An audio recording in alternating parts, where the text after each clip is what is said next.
Hey VC community, it's Mazzy here, and I wasn't going to do another whack-a-mole so quickly, but this is a special edition suggested by Speaker with two E's, S-P-E-E-K-E-R.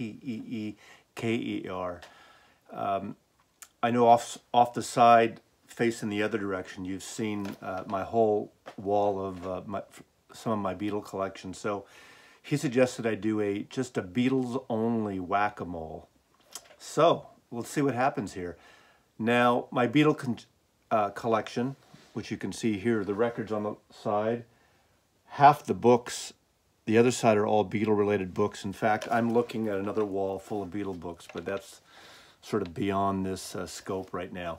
But the Beatle collection, what it entails is American albums, UK pressings, reissues, German, a couple of Russian things, Italian, French, not definitive on all those countries though, Japanese. Then there's bootlegs, solo records, some box sets, some the families, people like Yoko, Sean, Julian, you know, the kids, Beatle kids. And then there's a lot of, there's the entire Apple catalog, which I did a separate post already about that. And then there's Dark Horse Records and a bunch of miscellaneous cover albums, which I think I did that was one of my first posts about 9 months ago. So you can check that out separately. But I'm just going to do, again, whack-a-mole. If you haven't seen it before, I just pick 5 random albums, showcase them, and discuss them. So I may choose something that's not very interesting, a normal pressing, but I'll just tell you what I recall about that particular issue. And I have a lot of multiples of things. Again, I go back, I'm a first generation Beatle fan and collector. Literally I have every record that I purchased since 1964 when my mom bought me Meet the Beatles.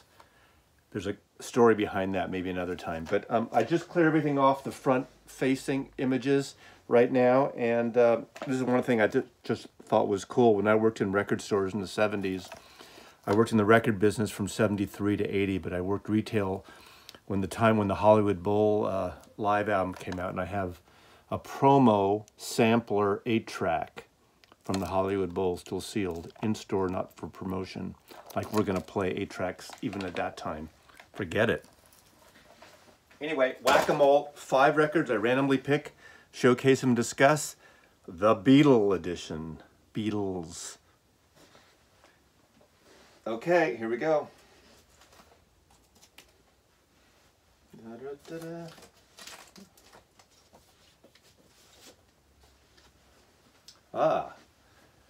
Beatle Ballads. Okay, here we go. Patrick Byrne did this cover, and actually, as I recall, if I'm not mistaken, and some Beatle freak will probably correct me here, but I think this cover was the original artwork that was going to be on the Beatles album called The Dollhouse, which ended up becoming the White Album. So Paul McCartney brought in the artist Richard Hamilton to do the conceptual, just white plain cover with the embossment and the number. And Richard Hamilton also designed the poster. But the album was to be called The Dollhouse, but the Beatles changed the name because the band Family had an album out that same year, as I recall, or around that time, called The Dollhouse. So this particular one, it's a import only. Is this my French copy? It looks like this might be the British copy. I have 2 of these, in fact. I'm not gonna, let's see, do I have it here? Oh yeah, okay, here we go. Might as well showcase things. One is a Dutch, one's Dutch and one's UK, I believe. Slightly different. But with Beatles, I even go for different cover variations. And as you see from some of my other posts, I'm really into the cover artists, things like that. So let's see, on this one, I believe is the UK pressing. EMI, yeah, I think so. Yeah, Great Britain. Anyway, number 1. Number 2. When you go low, I go high. Sorry to get political there.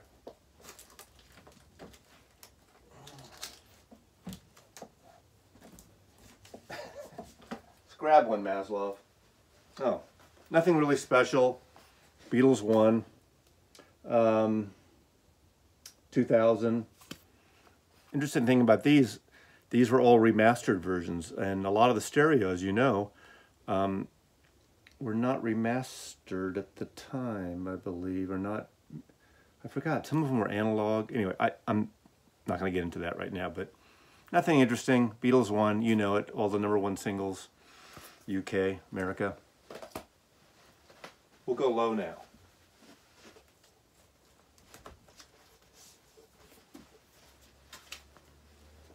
Yoko Ono, Fly.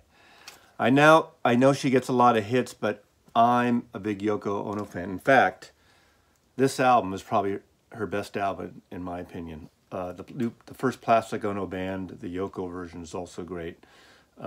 Pretty out there stuff, really rocks. If you don't know, a Chimera label has been putting out reissues on CD and vinyl of all the Yoko albums. That's the label that Sean Lennon, I don't know if he's a primary owner, but it's the main thing, and they're beautiful reproductions. And coming out now, I already pre-ordered it as a wedding album. I know it's not for everybody, but I'm a Beatles completist, so Yoko Ono in the family. Oh, Yoko, in the middle of a dream, I call your name. All right, 1, 2 more. So, keep going up here.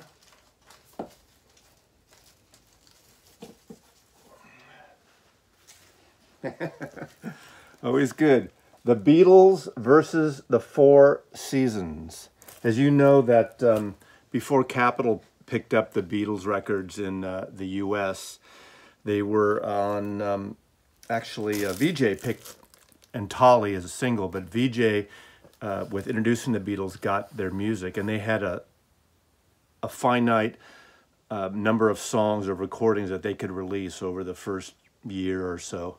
And boy, did they repackage them. And this is one of them. The Beatles lineup and the Four Seasons lineup. This is actually kind of cool. Is this? Okay. 2-record set. Basically, one record is Introducing the Beatles and one is the Four Seasons, pretty much for the most part. Oh, I got something in here. I always love when I find things that I haven't opened this record in years. We'll see what that is. But what's nice is on the back, you can rate the songs and vote and see who wins.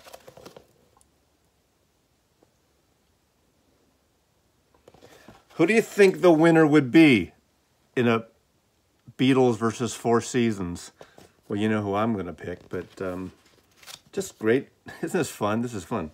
Let's see what was inside. This was inside. It might not have anything to do with that record, because I would stick the... Whoa. Maybe this did come with it. I don't even know, but look what I found. Talk about vintage, cool poster, right? I had no idea. I probably haven't pulled this record out 35 years. God, half my life. No, not half my life, but anyway, close to it, right? Anyway, Beatles versus the Four Seasons, VJ Records. Okay, one more.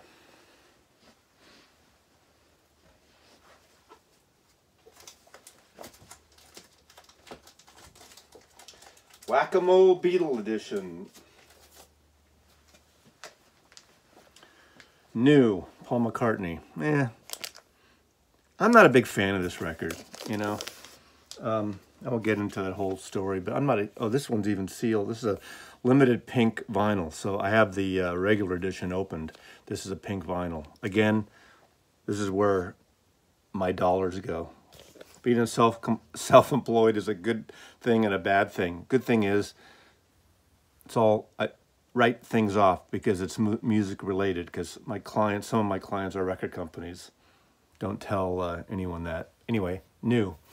I'm going to do one more bonus one, just because I think I got a few ordinary ones. No offense to Paul McCartney or any of the other ones. But number 6, last but not least.